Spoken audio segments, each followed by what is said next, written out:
kahit na matraffic ay batiin muna natin si Maliksi sa pag-abot niya ng first 100 kilometers. Higara itong ADB oh. Ilang beses ko nang nagagamit itong si Maliksi. Siguro mga patatlo na to. Hanggang ngayon ay hindi ko pa din nagagamay yung mga turn signal. Iba kasi dito kaysa doon sa Honda.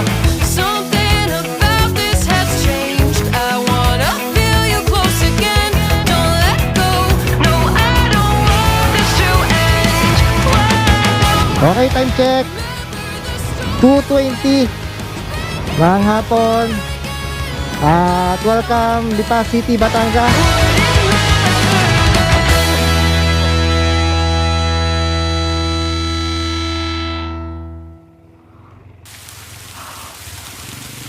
Patila muna tayo dito.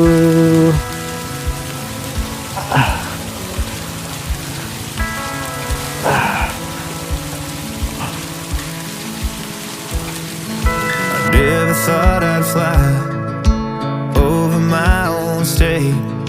Something about those city lights were calling out my name.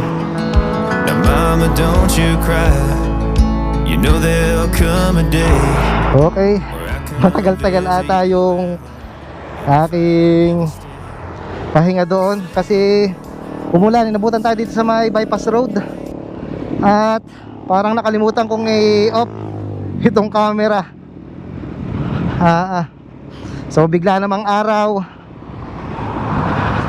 Ay grabe yun. Salamat dun sa kubo dito sa tabi ng bypass road. Itong exit papuntang Tingga to. Makalampas dito sa Maytulay. Grabe oh.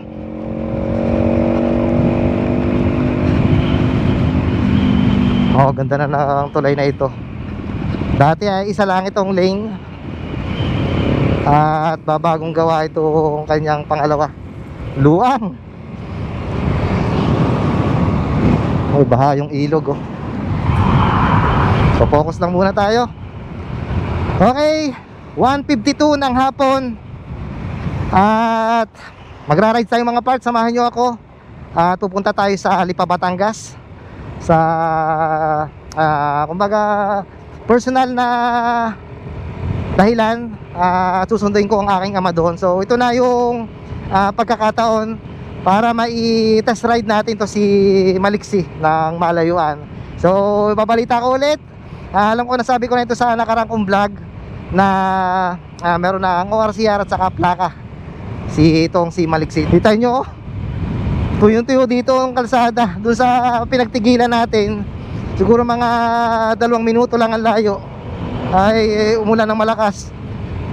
Pero dito ay maano siya, kumbaga tuyo, parang hindi umulan. Kapag nagra-ride so kauna-una ang sabak ni Maliksi sa kalsada na medyo malayo-layo na konti ay nabot tayo ng ulan. So medyo dahan-dahan din lang ako at meron pa akong trauma dito sa basang kalsada. So dito sa parting ito ay umulan. Medyo basa oh. Dahan-dahan lang tayo. At ang lalabasan nito ay Balagtas.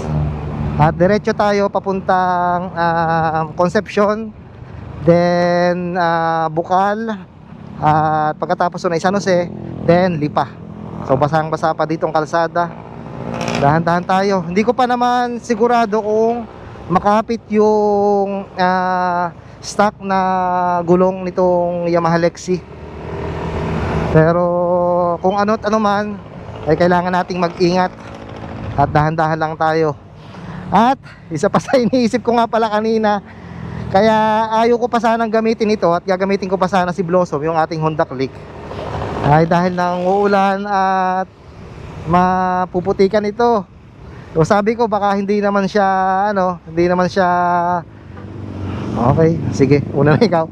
O hindi naman siguro ulan, ay ito nang gagamitin ko. Pero ayun, kinasamaang palad ay nabinyagan si Maliksi. Ang daming sasakyan dito. Nung meron dito sa may Balagtas, araw ng linggo, Makiki-comment naman kung anong meron dito sa Balagtas. At napakadaming mga nakaparadang sasakyan ngayong araw ng linggo. O bihira lang tayo makadaan dito.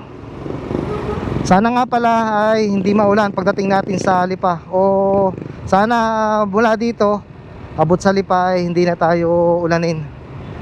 At mahirap talagang bumiyahe ng basahang kalsada. So ingat-ingat na lang sa mga bumabiyahe, mga part, sa mga nakaka-experience ng panahong maulan habang nagdadrive. Palagi nyong isipin na huwag kayong magmamadali. Laging mag-ingat tayo sa ating biyahe. At ang tunay na kumbaga finish line ng ating biyahe is yung makauwi tayo ng safe sa ating pamilya. Ilang beses ko nang nagagamit itong si Maliksi. Siguro mga patatlo na to. Hanggang ngayon ay hindi ko pa din nagagamay yung mga turn signal. Iba kasi dito kaysa dun sa Honda. Medyo ang left at saka right na signal ay bandang baba, kung di ako nagkakamali. Basta parang nagkapalit itong dalawang ito. Kaya nagkakamali ako ng pindot. So ito na yung rotonda dito sa Balagtas, na kung saan ay okay pa, ay ginagawa na uli. Pero maganda naman ang kinalabsan. Okay naman, goods na goods. Siguro may ilang ni-repair lang. Oh ha, ganda oh. Tapos yung exit oh. Grabe. Kanan tayo dito.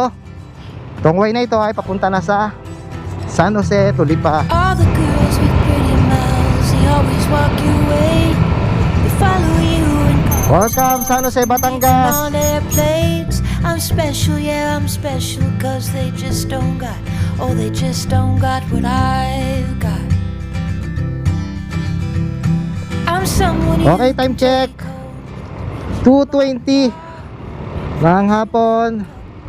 At welcome Lipa City, Batangas. Medyo kulimlim dito, pero wala pa naman ba dyan ng pagulan. Hindi pa siya umaambon, kaya goods pa. At sana ay diretso pa na hindi tayo abutan hanggang sa makarating tayo sa ating pupuntahan. So sana, ayun, pasabihin ko pa sanang sana na hindi matraffic. Pero nakikita ko na sa bandang unahan ay may build na ng traffic. So malalaman mo daw na kapag na dito ka na sa Lipa is yung matraffic. So sana ay mild lang, at para hindi tayo hapunin ng pag-uwi, kasi balikan tayo ngayon. Kailangan natin makauwi mamayang hapon sa bahay. Ang ganda pa din talaga nung NMAX na version 1 no? Lalo na kapag may angkas. Okay, dito tayo sa bandang kanan. Okay.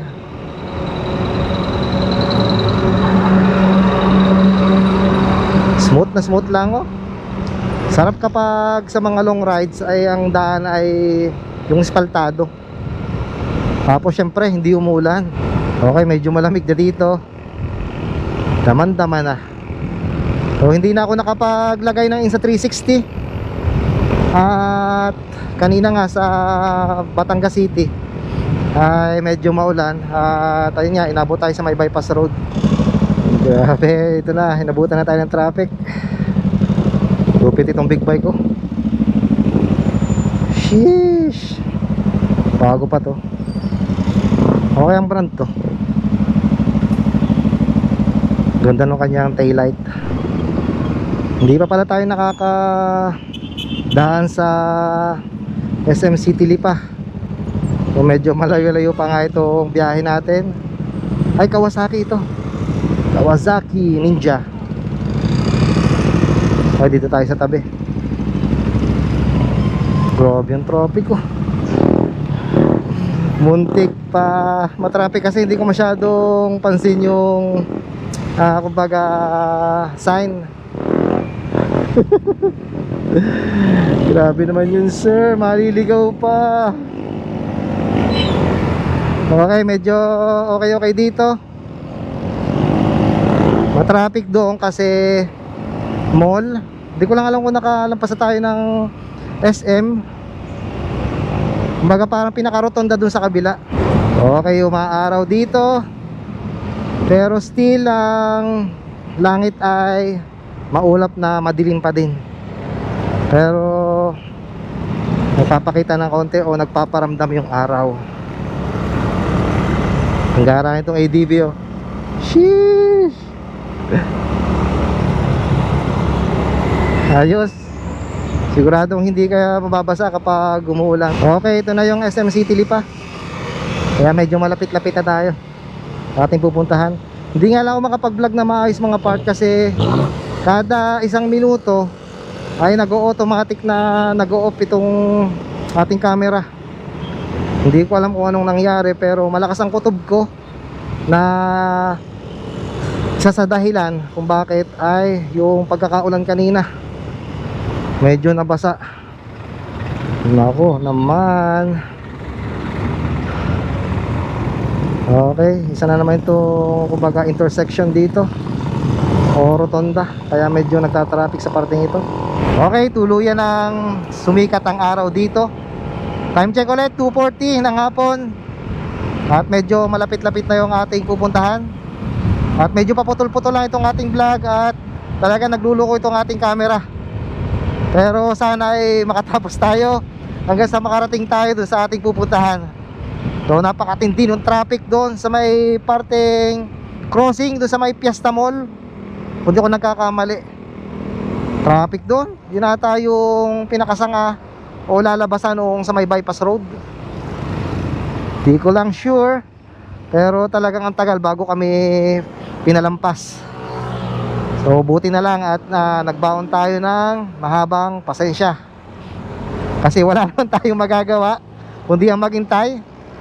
Pero ayan, salamat po Lord at sumikat na ang araw. Thank you po. Okay, sobrang traffic sa linya ko. Pero kahit na matraffic ay batiin muna natin si Maliksi sa pag-abot niya ng first 100 kilometers. Okay, nakaka-100 kilometro na nang naitakbo si Maliksi. So kailangan nating mapa 500 para makapagpa-PMS na tayo. Takti na yan. Yung palang sinusundan contract ay hinihila. Kaya palang bagal. At yung iba ay kumakanan, umu-overtake. Pero nasa likodan natin oh. Hinihila pa yung truck. So ito na, malapit na tayo sa ating pupuntahan itong kantuhan na subdivision. Ay dito na tayo. Okay, abutin pa ata tayo ng traffic light. Pero sana ay hindi tayo abutin. Okay. Ayun, It's gonna nakarating take tayo. time to get there. It's gonna take some time. I wanna make it fast. It's gonna take time to get there. It's gonna take some time. You wanna make it last. Oh, sing now to me, baby. Won't you sing to me your name? I've been looking for something crazy. I've been looking for something to tame. My sin is still my